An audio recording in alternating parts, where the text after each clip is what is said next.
제가 이 이야기를 꺼내기까지 정말 오랜 시간이 걸렸습니다. 어디서부터 시작해야 할지도 감이 잘 오지 않았습니다. 왜냐하면 아무리 드라마나 영화에서 본다 해도 실제로 사람이 이렇게까지 기만당할 수 있을까 싶을 정도의 배신을 제가 직접 경험했기 때문입니다. 제 인생에서 가장 소중하다고 믿었던 사람이 가장 철저히 제 등을 돌린 순간을 살아냈다는 사실을 전해야 한다고 여러 번 생각했지만 그 고통을 다시 꺼내는 게 너무 힘들어서 오랜 시간 침묵했습니다. 제 아내는 그 누구보다 평범한 사람이었습니다. 조용하고 예의 바른 성격, 남 앞에서는 늘 화사한 미소를 짓고 저와 있을 땐 사소한 일에도 고마워하고 미안해하는 사람이었죠. 제가 퇴근이 늦으면 당신 좀 더 쉬어. 내가 알아서 챙길게라며 살림을 자청했고 생활비를 마련하느라 고생하는 저에게 당신만 믿고 있어라는 말을 서슴지 않았습니다. 결혼 6년 차 동안 자녀 없이 둘이서만 지냈지만 저는 그 시간이 크게 부족하지 않다고 생각했습니다. 서로를 의지하면서도 여유롭게 살고 있다고 믿었으니까요. 최소한 그 순간까지는 말입니다. 저는 유통업계에서 일해 일이 일찍 끝나지 않는 날이 많았습니다. 보통 퇴근이 밤 11시, 길면 새벽 2시를 넘어가기도 했습니다. 그런 저를 대신해 아내는 자연스럽게 집안일 대부분을 책임졌습니다.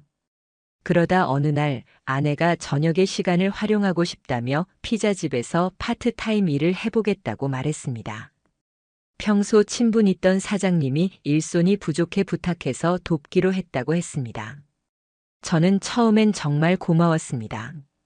굳이 안 해도 되는데 싶은 마음도 있었지만 제가 고생하는 걸 보고 조금이라도 보탬이 되고 싶어 하는 거라 여겼습니다. 며칠 후부터 아내는 저녁마다 피자집에 나갔습니다. 매장 마무리는 늦어서 자정이 넘어야 끝났고 가끔은 새벽 3시쯤 들어왔습니다. 그럴 때마다 사장님 대신 마감 정리하다 왔다거나 새벽에 물건 들어와서 정리 좀 도와줬다는 식으로 말했죠. 저는 속으로 조금은 이상하다 생각했습니다. 피자집 하나가 도대체 새벽 3시까지 정리를 해야 하나 의문도 들었지만 굳이 꼬치꼬치 묻지는 않았습니다. 괜한 의심은 오히려 상처가 될 거라고 믿었으니까요. 시간이 흘러 3달 정도가 지났을 무렵 저는 이상한 기운을 느끼기 시작했습니다. 아내의 말투가 조금씩 달라졌습니다. 예전에는 고맙다 미안하다를 입에 달고 살던 사람이었는데 어느 순간부터 이런 말을 하더군요. 나 알바 뛰느라 너무 힘든데 당신은 집에만 있으니까 좋겠다. 오늘도 사장님 때문에 별별 일을 다 했다. 피곤해서 불평을 늘어놓는 거라 생각했지만 그 불평이 이어지다 보니 마음이 이상하게 불편해졌습니다. 게다가 그 불평 속에 다른 이름보다도 사장님이 자주 등장했습니다. 저를 찌르는 듯 했던 건 어느 날 갈 길을 건너다 우연히 본 장면이었습니다. 피자집 근처에서 아내가 창고 옆 벽에 기대 누군가와 즐겁게 웃으며 통화하고 있었습니다. 멀리서 본 거라 얼굴은 정확히 확인하지 못했지만 분명히 혼자가 아니었습니다. 제가 너무 지쳐 있었기에 그 자리에서 다가가지 못했고 그냥 집으로 올라와 버렸습니다. 그런데 이상하게도 아내는 30분이나 지나서야 집에 들어왔습니다.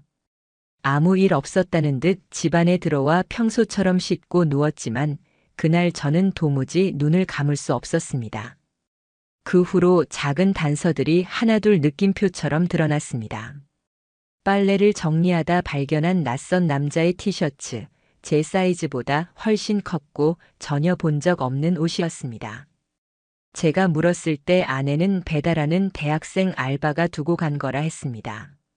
하지만 3주가 지나도 그 옷은 집에 남아 있었고 어느 날은 아내가 그 옷을 잠옷처럼 입고 자는 걸 보고 말았습니다.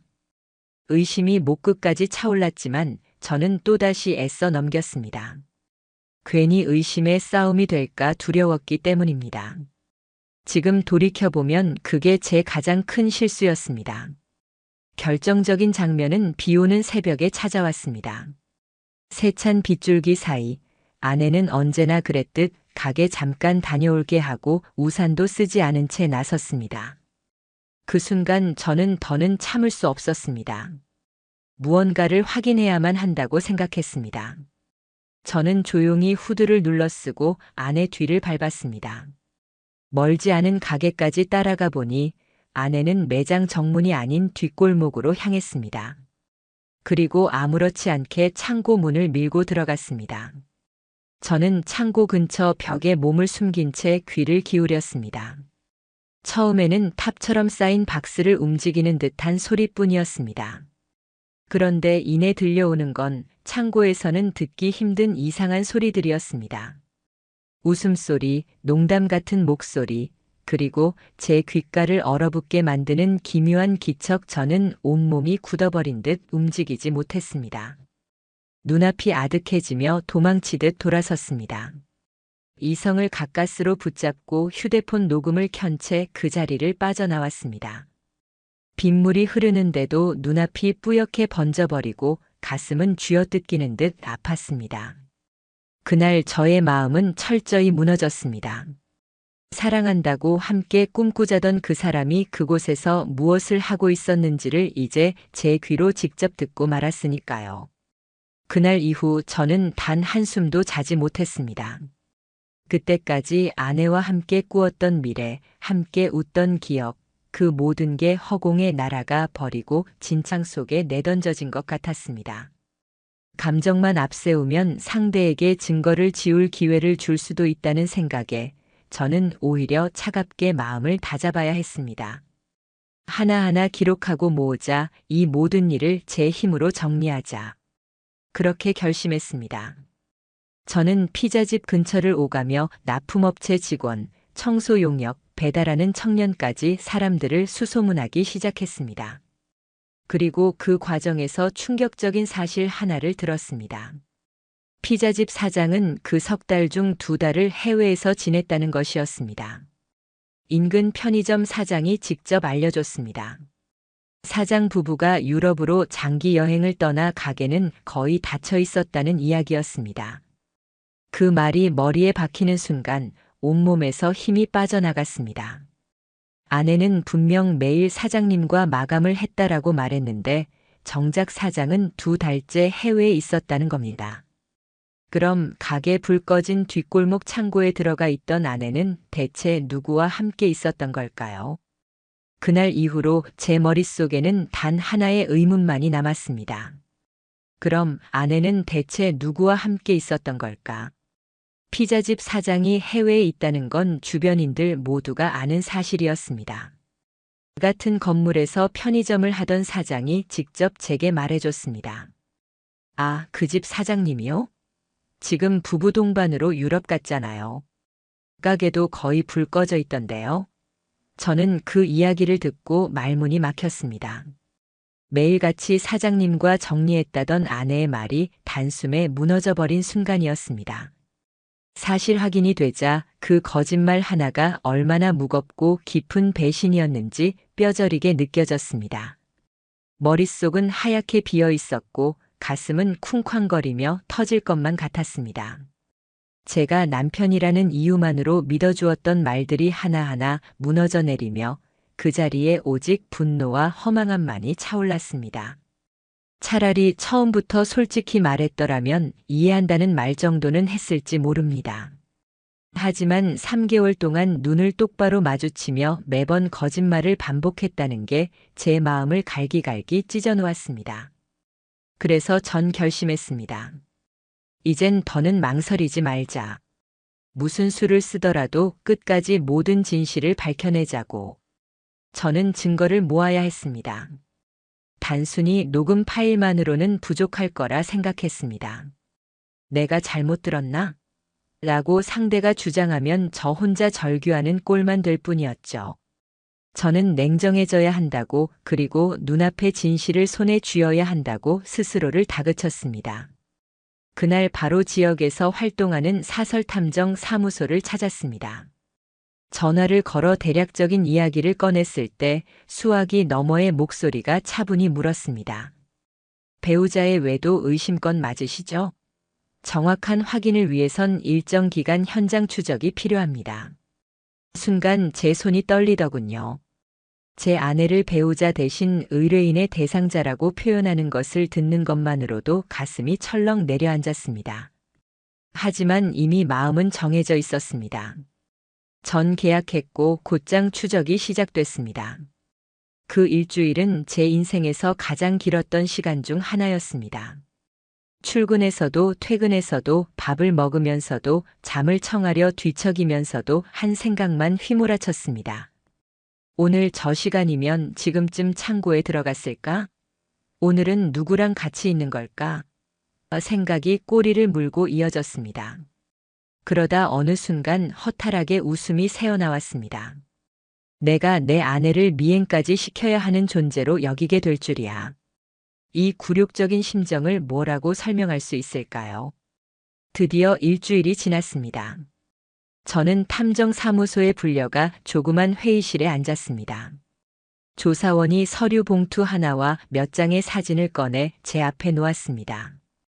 저는 두 손을 맞잡은 채 심장이 떨어지는 소리를 들으면서도 억지로 떨리는 시선을 사진으로 옮겼습니다.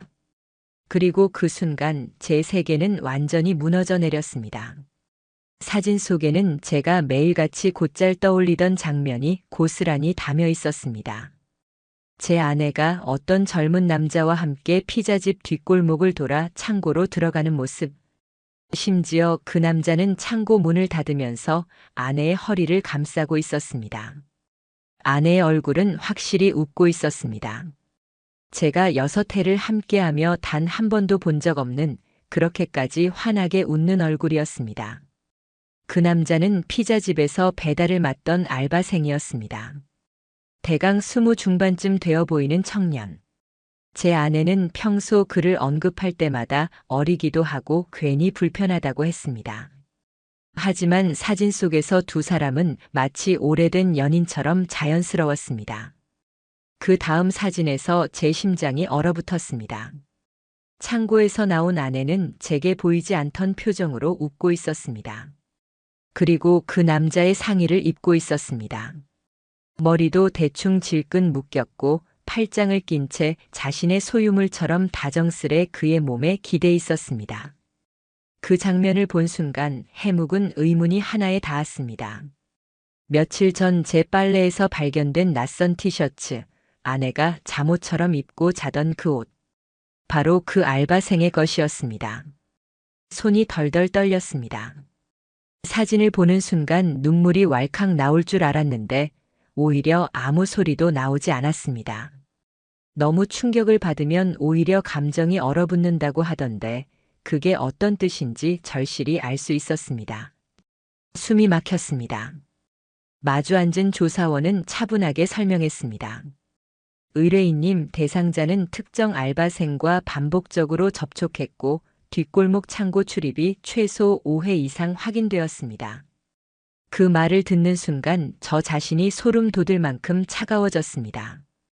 아내가 제게 거짓말하며 다녀온 시간, 그 시간 동안 저는 제 몸을 갈아 넣어 일하고 있었습니다.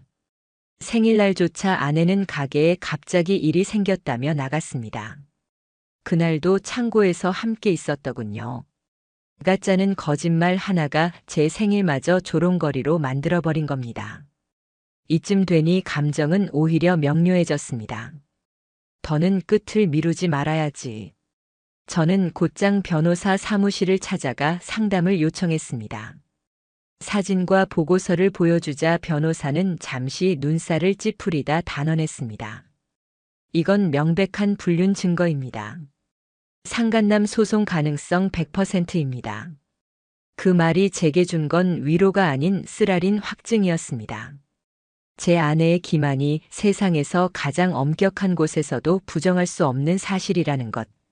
하지만 또 다른 충격은 이 사건이 거기서 끝이 아니었다는 사실입니다. 보고서 속에는 추가 영상이 함께 포함되어 있었습니다. 저는 맥이 빠지며 영상을 틀었습니다. 창고 문이 열리더니 함께 웃으며 나오는 다른 남성이 확인됐습니다. 피자집 납품을 오는 직원이라 했습니다. 순간 전몸을 가눌 수 없을 정도로 무너졌습니다. 아내는 단 한 명이 아니라 두 명과도 연결돼 있었던 겁니다. 분명히 같이 웃고 손을 스치는 영상. 저는 더는 설마라는 말을 제 입에 올릴 수 없었습니다. 그날 밤 집에 홀로 앉아 있었습니다. 조용한 집은 벽마다 저를 비웃는 듯 했습니다. 아내가 속삭이던 목소리, 부엌에 걸린 두 개의 머그잔, 거실에 놓인 와인잔 한 쌍, 그 모든 게 다 제 눈엔 증거처럼 보였습니다. 침대 모서리의 흠집 하나조차 제 심장을 쿡쿡 찔렀습니다. 저는 불 꺼진 집안에서 가슴으로 숨을 몰아쉬며 겨우 버텼습니다. 다음 날 저는 아내를 바라보며 속으로 결심했습니다. 이제 이 싸움은 단순히 아내와 저의 싸움이 아니라 제 삶 전체와의 싸움이라는 걸요. 마음 같아서는 당장 따지고 쏟아붓고 싶었지만 저 자신에게 되뇌습니다. 증거를 더 모아라. 확실하게 끝까지. 그래야 마지막에 어떤 흔들림도 없이 모든 것을 끝낼 수 있다고 생각했습니다. 아내의 외도 상대가 한 명이 아니라 세 명이라는 사실을 알게 된 그 순간, 제 안에서 터져나온 감정은 단순한 배신감을 훨씬 넘는 것이었습니다. 저는 그 자리에서 숨조차 가쁘게 몰아쉬었고 마치 바닥 없는 구덩이에 떨어진 듯한 착각 속에서 눈앞이 번쩍거렸습니다. 인생이 송두리째 무너지며 심장 깊은 곳에서 무언가가 찢겨나가는 기분이었습니다. 첫 번째는 피자집 알바생, 두 번째는 납품업체 직원, 그리고 마지막은 아내의 SNS 속에 오빠라고 저장돼 있던 인물이었습니다. 믿고 싶지 않았습니다. 차라리 거짓이길, 단순한 오해이길 바랐습니다. 하지만 사진과 영상, 제보 하나하나는 현실이었고 현실은 제 인생을 잔인하게 짓밟고 있었습니다. 그날 이후 저는 정상적인 생활을 잃었습니다. 출근길에 오른 지하철 좌석에 앉아 있어도 눈앞 풍경이 희미하게 흔들려 집중이 되지 않았습니다. 회사에 앉아 키보드를 두드릴 때도 머릿속에선 계속 창고 문이 닫히던 장면, 팔짱을 끼고 웃던 장면, 남의 옷을 입고 나온 아내의 얼굴이 끝없이 재생됐습니다. 퇴근 후 집 문을 열면 손끝이 떨렸습니다. 그 집 자체가 저에겐 고통의 증거로 가득 차 보였기 때문입니다. 욕실, 주방, 침실 아내와 함께 웃었던 모든 공간이 더럽혀진 것만 같았습니다. 침대 매트리스에 난 작은 스크래치조차 저 자리가 다른 남자와 함께 했던 흔적일 수 있다는 끔찍한 상상으로 이어졌습니다. 냉장고에 붙어있는 메모지 한 장, 식탁에 놓였던 와인잔까지 제게는 다 고통이었습니다. 못 견디겠다는 말로는 부족했습니다. 그건 단순한 분노와 슬픔이 아니라 존재 자체가 바스라져가는 절망감이었습니다. 제가 6해 동안 붙잡아왔던 관계가 정말 허상이었던 걸까? 그 질문이 머리를 떠나지 않았습니다. 그런데 그 즈음 뜻밖의 전화를 한 통 받았습니다. 아내의 지인 중 한 명으로 저도 알고 있던 사람이었습니다. 예전부터 아내와 친했고 저에게도 가끔은 걱정 섞인 말을 전해주던 사람이었습니다. 떨리는 목소리로 그녀가 말했습니다. 이제 와서 말씀드리는 게 죄송하지만 더는 묵고할 수 없겠더라고요. 그녀가 들려준 이야기는 제 가슴을 다시 한번 쳐냈습니다. 아내가 불륜 상대 중 한 명, SNS에서 오빠라 부르던 그 남자와 함께 부부 동반 모임에 참석했다는 사실이었습니다. 저는 귀를 의심했습니다. 아내가 남편인 저 대신 다른 남자를 제자리에 앉힌 채 친구들에게 남편인 양 보여줬다는 겁니다. 그녀는 사진까지 보여줬습니다. 한 식당에서 아내와 그 남자는 마주 앉아 파스타를 먹고 있었고 아내의 손은 그의 팔짱에 자연스럽게 끼워져 있었습니다. 사진은 지독히도 현실적이었습니다. 그 순간 저는 숨이 막힐 정도로 구역질이 치밀어 올랐습니다. 내 자리를 다른 사람에게 앉혔던 거냐? 내 인생을 대체품으로 바꿀 수 있는 사람이었던 거냐? 그 친구는 아내에게 크게 실망하고 거리를 두었다고 말했습니다. 하지만 저에게는 차마 당시 사실을 알리지 못했다고 털어놓았습니다. 저는 그 자리에 앉아 이를 악물며 들었습니다. 울분은 목 끝까지 차올랐습니다. 저는 즉시 그 자료를 증거로 확보해 변호사에게 전달했습니다. 상간남 소송 대상자 목록에 SNS 오빠까지 추가됐습니다.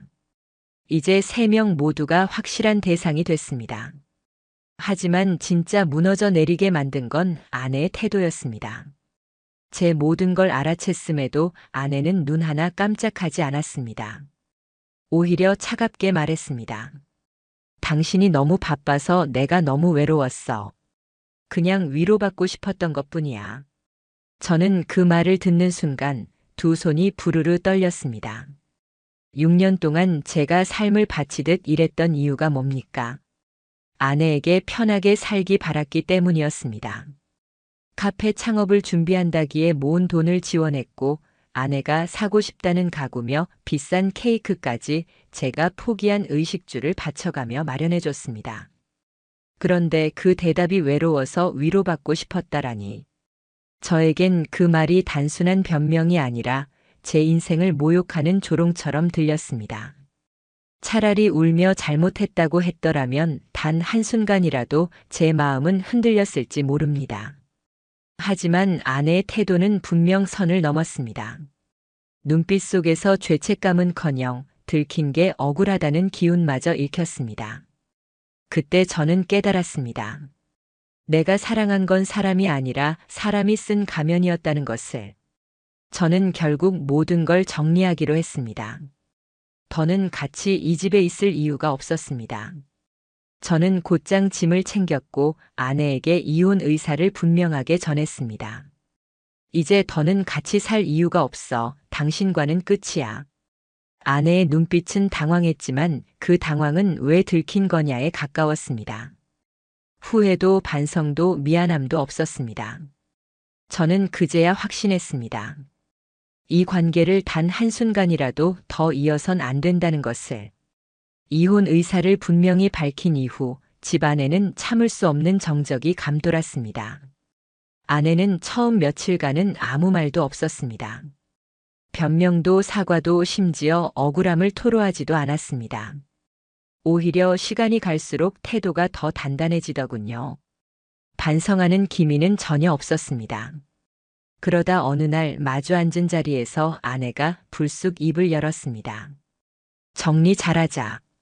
더럽게 엮이고 싶지는 않으니까.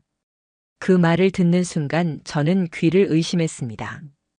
더럽게 엮이고 싶지 않다니요? 그 말은 제가 해야 할 줄 알았습니다. 저는 6해 동안 아내를 위해 일했고 그녀가 하고 싶다는 일을 위해 적금을 깨고 제 시간과 건강을 내어주며 살아왔습니다. 그런데 정작 모든 걸 망가뜨린 아내가 더럽게 엮이고 싶지 않다는 말을 내뱉다니. 그 뻔뻔함에 저는 인간으로서의 체면마저 철저히 짓밟히는 기분이었습니다. 그날 이후 저는 마음을 굳혔습니다. 대화로는 절대 해결되지 않는 단계에 도달했음을 깨달았습니다. 저는 곧바로 변호사에게 연락해 정식 이혼 소송을 준비해달라 요청했고 이미 진행 중이던 상간남 소송 3건과 함께 병행하기로 했습니다. 이제부터는 법의 힘으로 증거로 그리고 현실의 결과로 끝을 보리라 마음먹었습니다. 그런데 이 사건은 여기서 끝나지 않았습니다. 세상 일은 예상치 못한 방향으로 흘러가기 마련입니다. 주변 사람들이 하나둘 이 사건을 중심으로 얽히기 시작했습니다. 가장 먼저 제게 손을 뻗은 건 피자집 알바생의 여자친구였습니다. 그녀는 SNS를 통해 직접 저에게 메시지를 보냈습니다. 짧은 대화 끝에 그녀도 피해자라는 사실이 드러났습니다. 그녀는 울먹이며 털어놓았습니다. 전 전혀 몰랐어요.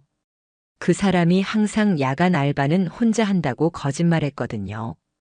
그래서 매번 새벽 3, 4시쯤이면 연락이 두절됐어요. 이상해서 직접 피자집 찾아간 적도 있었는데 그날 이후로 자주 싸웠어요. 근데 그 이유가 이제야 보이네요. 저는 순간 너무도 복잡한 감정을 느꼈습니다. 저와 전혀 다른 위치의 사람이었지만 같은 고통을 받고 있다는 사실이 이상하게 위로처럼 다가왔습니다. 저는 그녀에게 말했습니다. 우리 둘 다 속은 거예요. 이건 절대 그냥 넘어가면 안 됩니다. 끝까지 갑시다. 그녀는 담담히 고개를 끄덕이며 그 알바생과 이별을 결심했다고 했습니다. 그리고 며칠 뒤 또 다른 연락이 왔습니다. 이번엔 납품업체 직원의 부인이었습니다. 남편이 새벽마다 납품을 나간다고 속이고 제 아내를 만나러 갔던 사실을 CCTV로 확인했다는 겁니다. 그녀의 목소리는 이미 무너져 있었습니다. 새 아이의 어머니였던 그녀는 떨리는 손으로 전화를 붙든 채 제게 이렇게 말했습니다. 정말 제가 이걸 어떻게 해야 할까요? 새 아이 아빠인데. 저는 듣는 것만으로도 가슴이 무너져 내렸습니다. 이 사건이 단지 제 가정의 문제가 아니라 다른 가정까지도 송두리째 파괴하고 있다는 사실을 인정할 수밖에 없었습니다. 셋째, 아내의 SNS에 오빠라 저장돼 있던 그 남자였습니다. 그는 처음에는 연락을 피하다가 결국 변호사 사무실로 직접 찾아와 해명하겠다며 모습을 드러냈습니다. 대면한 자리에서 그는 믿기지 않는 이야기를 털어놨습니다. 아내가 유부녀라는 사실조차 몰랐다는 겁니다. 오히려 아내가 끊임없이 이혼 준비 중이에요. 남편이랑 따로 살아요라고 거짓말을 했으며 심지어 가짜 전세 계약서까지 위조해 보여줬다고 했습니다. 그 얘기를 듣는 순간 저는 몸서리쳤습니다. 제가 모르는 사이 아내는 더 깊게, 더 치밀하게 거짓말로 사람들을 속이고 있었습니다. 저는 그 자리에 앉아 길게 심호흡을 하며 마음을 붙잡았습니다. 아, 이건 단순한 외도가 아니다. 아내는 이미 진실과 거짓을 오가며 사람의 인생을 농락한 존재였다. 그날 밤 저는 홀로 앉아 생각했습니다. 이제 이 일은 단지 가정 문제로 끝내선 안 된다. 제 삶을 송두리째 짓밟은 것에 대해 반드시 법과 세상의 공정함으로 대가를 치르게 해야 한다. 저는 변호사에게 위자료 청구 금액을 상향하자고 요청했습니다. 3명의 상간남 모두에게 그리고 아내에게도 재산 분할 포기 조건과 정신적 손해배상 청구를 병행했습니다. 변호사는 증거와 정황을 꼼꼼히 검토하더니 고개를 끄덕였습니다. 이 정도면 법원에서도 강하게 판단할 겁니다. 그 후 저는 마지막 증거들을 하나하나 정리했습니다. 피자집 창고 앞 CCTV 영상, 녹음 파일, 메신저 캡처, 계좌 이체 내역, 그리고 아내의 일정표와 겹쳐 나타난 불륜 장소 기록들까지. 모든 조각이 맞물려 하나의 커다란 퍼즐이 완성되는 순간이었습니다. 그 퍼즐은 제게 지옥이었지만 동시에 증명서이기도 했습니다. 아내가 어떤 인생을 살아왔는지, 제가 얼마나 철저히 속아왔는지, 그리고 이제 법의 심판대 위로 올릴 수 있음을 보여주는 증명서. 이때 저는 깊은 깨달음을 얻었습니다. 진짜 지옥은 고통을 겪는 사람이 아니라 그 고통의 구조를 깨닫는 순간부터 시작된다는 사실입니다. 모든 증거를 정리하며 저는 절실히 깨달았습니다. 진짜 지옥은 배신 그 자체가 아니라 그 배신이 얼마나 오래, 얼마나 치밀하게 계획되어 있었는지를 깨닫는 순간부터 시작된다는 것이었습니다. 단순히 불륜이 드러난 것이 아니라 그 불륜이 제 삶을 하나하나 무너뜨리기 위해 오랜 시간 쌓아 올려진 사기극이었다는 사실을 알게 되자 미칠 듯이 숨이 막혔습니다. 아내는 집요했습니다. 단지 순간의 외로움이 아니라 저를 철저히 속이기 위해 주변까지 세팅해 두었던 겁니다. 피자집 알바라는 핑계, 창고라는 비밀스러운 공간, 그 모든 것이 우연이 아니라 계획된 장치였습니다. 생각해보니 더 소름 끼쳤던 건 제가 아내의 카페 창업을 돕겠다며 보탰던 자금 중 일부가 바로 그 창고를 개조하는 데 쓰였다는 점이었습니다. 제가 희망을 담아 도왔던 돈이 결국엔 배신의 은신처를 만드는 데 쓰였다는 걸 알았을 때 저는 진짜로 쓰러질 뻔했습니다. 이혼 소송이 본격적으로 시작되자 아내 쪽도 변호사를 선임해 맞대응에 나섰습니다. 하지만 이미 판은 기울어 있었습니다. 모든 증거는 제가 가지고 있었고 아내가 그동안 숨겨온 신용카드 내역과 통장 이체, 숙박 기록까지 확보된 상태였습니다. 흔들릴 수 있는 여지가 없었습니다. 그제야 아내는 조금씩 흔들리며 이렇게 말하기 시작했습니다. 내가 너무 경솔했어. 그냥 외로워서 잠깐 실수한 거였어. 그 말이 제 귀에 닿는 순간 제 속에서 격한 웃음이 터져 나오려 했습니다. 실수라니. 한두 번의 만남으로 끝난 게 아니라 무려 3명의 남자와 동시에 관계를 유지하면서 증거를 은폐하기 위해 가짜 서류까지 준비했던 사람이었습니다. 그건 실수가 아니라 철저한 기만이었습니다. 저는 차갑게 대답했습니다. 그동안 연기 참 잘했어.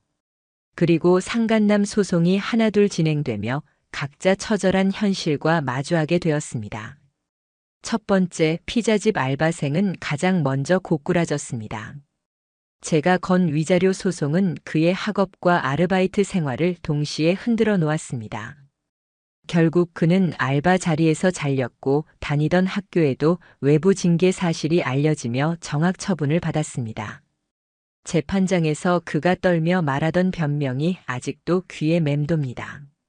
그냥 누나가 너무 외로워 보여서 장난처럼 시작했는데 이렇게 될 줄은 몰랐어요. 저는 그 순간 치를 떨며 속으로 되뇌었습니다. 장난. 그 장난 때문에 제 삶이 산산조각 난 겁니다. 아이 같던 그가 무슨 의도로 시작했든 결과는 집 하나, 가정 하나를 파괴한 것이었습니다. 저는 재판장을 나오며 다시는 그 단어, 장난, 쉽게 흘려듣지 않겠다고 다짐했습니다. 두 번째, 납품업체 직원은 더욱 비참한 몰락을 겪었습니다. 그의 부인이 강경하게 이혼과 양육권을 청구하면서 세 아이는 모두 어머니 곁으로 갔습니다. 재산 분할 과정에서 거의 모든 명의가 바뀌었고 직장마저 잃었습니다. 기존 납품 계약처가 사건의 여파를 알게 되자 전부 계약을 끊어버렸기 때문입니다.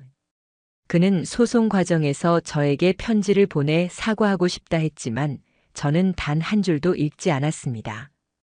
이미 늦었으니까요. 새 아이의 아버지라면 최소한 남의 가정을 무너뜨릴 권리는 없었습니다. 세 번째, 아내가 오빠라 부르던 SNS 속 남자는 조금 달랐습니다. 그는 비교적 빨리 사실을 인정했고 재판에서도 책임을 회피하지 않았습니다. 위자료 액수는 동일하게 책정됐지만 그는 마지막까지 고개를 숙이고 말했습니다. 속은 거라 해도 상처를 준 건 맞으니 어떤 판결이든 받아들이겠습니다. 그의 태도에서만큼은 저는 묘한 씁쓸함을 느꼈습니다. 속은 피해자이면서도 가해자가 된 그의 자리에 잠시나마 제 분노의 무게가 덜어지는 듯 보였습니다. 하지만 그렇다고 용서할 수 있는 건 아니었습니다. 그의 진심이 결과를 바꿀 수는 없었기에 저는 차갑게 판결을 그대로 받아들이게 했습니다. 마침내 법원의 판결이 내려졌습니다. 아내와의 이혼이 확정되었고 재산 분할은 전부 포기하는 조건으로 합의되었습니다. 상간남 3명 모두에게 각각 1,000만 원 이상의 위자료 지급 판결이 확정되었습니다. 그 순간 저는 오래도록 붙잡고 있던 쇠사슬 같은 굴레가 끊어져 나가는 듯한 해방감을 느꼈습니다. 드디어 끝났다는 안도. 하지만 동시에 제 가슴을 파고든 건 씁쓸함이었습니다. 이미 잃어버린 시간, 무너진 기억, 깨져버린 신뢰는 다시는 돌아오지 않았기 때문입니다. 법은 판결을 내렸고 그들의 현실은 무너졌습니다.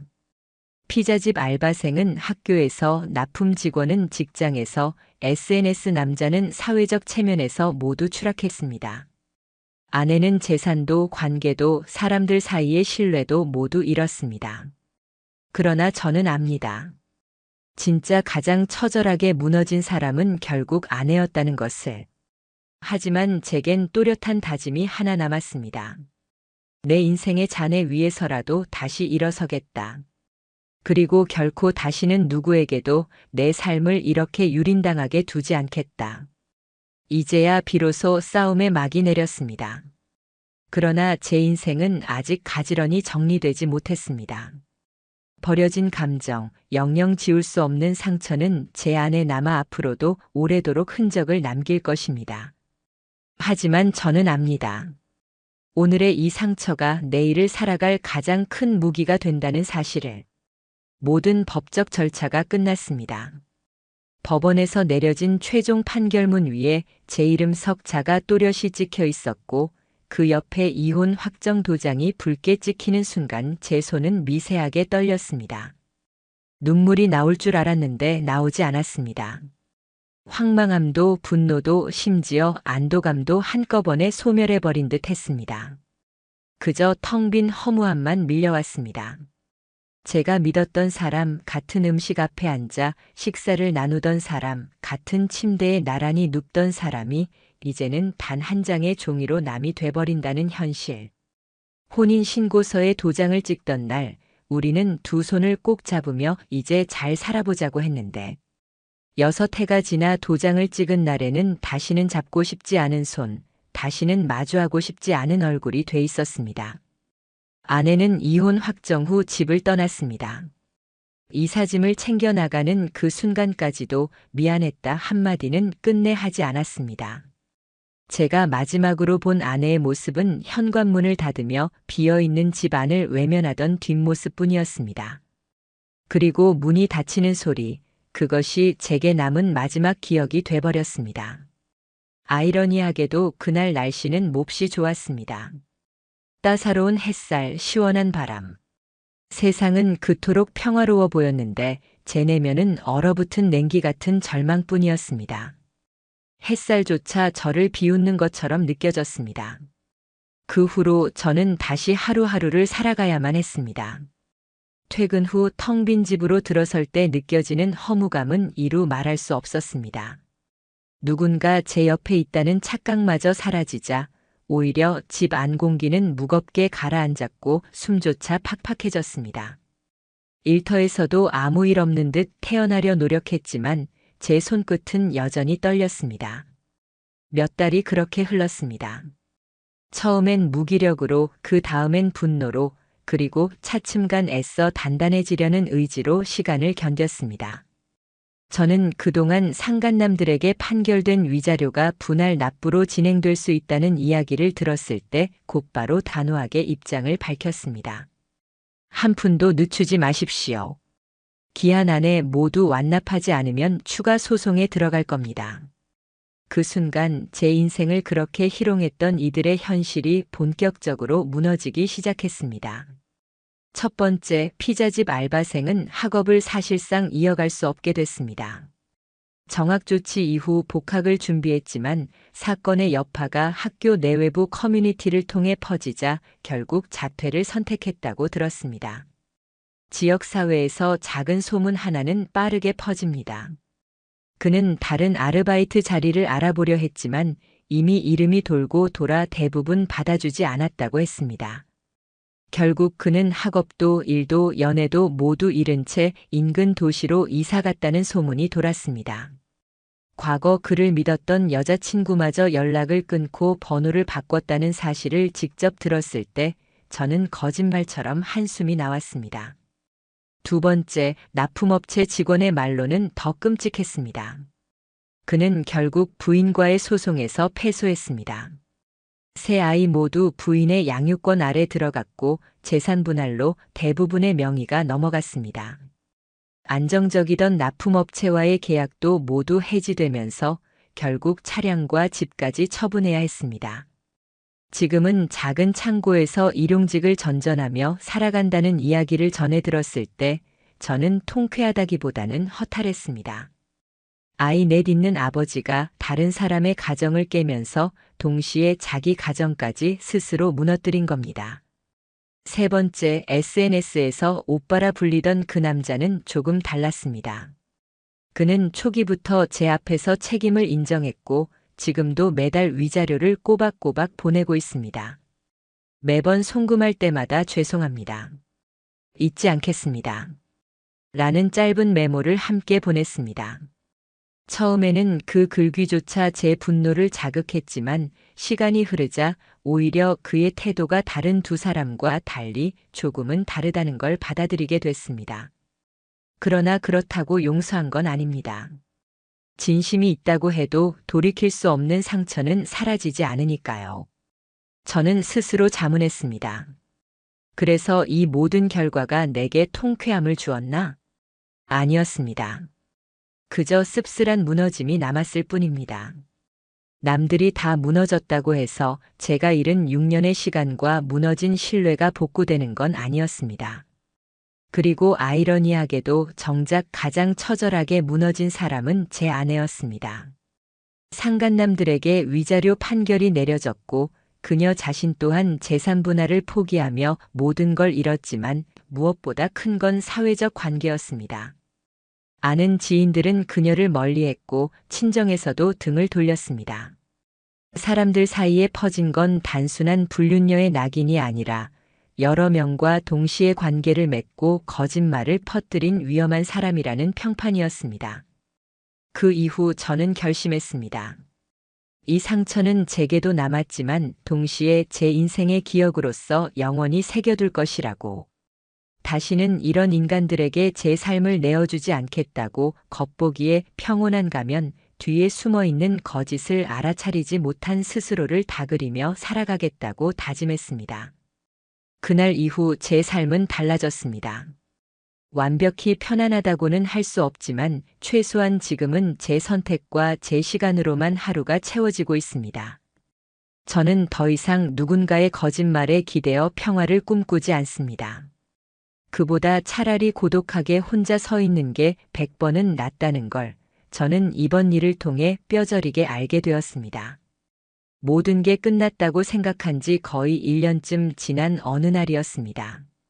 평소처럼 무심히 하루를 흘려보내고 있는데 낯선 번호로 전화가 걸려왔습니다. 순간 가슴이 철렁 내려앉았습니다. 그 목소리를 듣는 순간 저는 바로 알았습니다. 아내였습니다. 그녀의 목소리에는 생기가 없었습니다. 단어마다 늘어지고 무언가에 짓눌린 듯 무거웠습니다. 할 말이 있어서 마지막으로. 저는 아무 대꾸도 하지 않았습니다. 그저 숨을 고르며 기다렸습니다. 그러자 아내는 혼잣말처럼 이어갔습니다. 그녀는 현재 친정에도 발을 붙이지 못하고 지인들과 연락도 모두 끊겼다고 했습니다. 이유는 간단했습니다. 그녀의 불륜 사실이 돌고 돌아 소문이 되었고 심지어 지인 단체방에까지 공유돼 버렸다는 것이었습니다. 가장 충격적이었던 건 아내의 고백이었습니다. 그토록 감정 없는 얼굴로 움직였던 아내가 사실은 피자집 알바생에게 진심으로 빠져 있었다는 말이었습니다. 그와 함께 살기를 꿈꿔 제가 모아놓은 적금을 일부 빼내어 그에게 건넸다고 했습니다. 하지만 소송이 시작되자 그 청년은 순식간에 잠적했고 돈도 돌려주지 않았다고 했습니다. 전화번호조차 차단당한 채 버림받았다고 했습니다. 결국 그녀가 남긴 건 빚, 원망, 외면뿐이었습니다. 아내는 흐느끼듯 말했습니다. 잘못했어. 진짜 모든 걸 다 망가뜨렸어. 이제야 알았어. 당신이 어떤 사람이었는지. 그리고는 잠시 침묵 끝에 터무니없는 한마디를 더했습니다. 혹시 다시 예전처럼은 안 될까? 저는 그 순간 허탈한 웃음이 터졌습니다. 어처구니 없는 황당해서 나오는 웃음이었습니다. 예전처럼이라니. 모든 것을 다 짓밟아 놓고 제 인생을 산산조각 내놓고 이제 와서 다시 과거로 돌아가자니. 저는 차갑게 대답했습니다. 당신은 이미 나한테 죽은 사람이야. 지금 이 순간부터 당신이 어떤 모습으로 살든 나랑은 아무 상관없는 남이야. 그리고 전화를 끊었습니다. 그날 이후 저는 새로운 삶을 준비하기 시작했습니다. 이사를 했고 직장도 정리해 새로운 도시로 거처를 옮겼습니다. 모든 걸 바꾸진 못했지만 최소한 제 일상에는 낯선 자유가 찾아왔습니다. 혼자 사는 게 불안하지 않냐고들 묻습니다. 하지만 저는 단호히 말할 수 있습니다. 아니요. 차라리 거짓으로 만들어진 평화 속에 사는 것보다는 지금 이 조용한 현실이 100배는 낫습니다. 물론 상처는 쉽게 아물지 않습니다. 새벽마다 문득 폐허 같은 기억들이 파도처럼 밀려옵니다. 가끔은 창고 앞에서 들려오던 웃음소리가 귓가에 맴돌고 그날 비 내리던 새벽의 냄새가 코끝을 스칩니다. 아직도 그 기억은 저를 괴롭히지만 저는 압니다. 상처는 사라지지 않더라도 그것이 제 다짐의 흔적이 된다는 것을. 저는 이제 다짐합니다. 다시는 그런 인간들에게 제 인생을 내주지 않겠다고. 다시는 말 한마디 작은 거짓이라도 설마라며 넘겨두지 않겠다고. 그때 제가 했던 가장 큰 실수가 바로 그 설마였습니다. 그 설마가 결국 제 6년을 무너뜨렸습니다. 저는 이 영상을 보는 여러분께 한 가지만 말씀드리고 싶습니다. 사랑은 눈으로만 보는 게 아닙니다. 상대의 행동, 태도, 시간을 통해 진심을 확인해야 합니다. 그리고 단 하나라도 이상한 징후가 보인다면 그걸 절대 대수롭지 않게 넘어가선 안 됩니다. 그 작은 의심 하나가 당신의 인생을 지켜줄지도 모르니까요.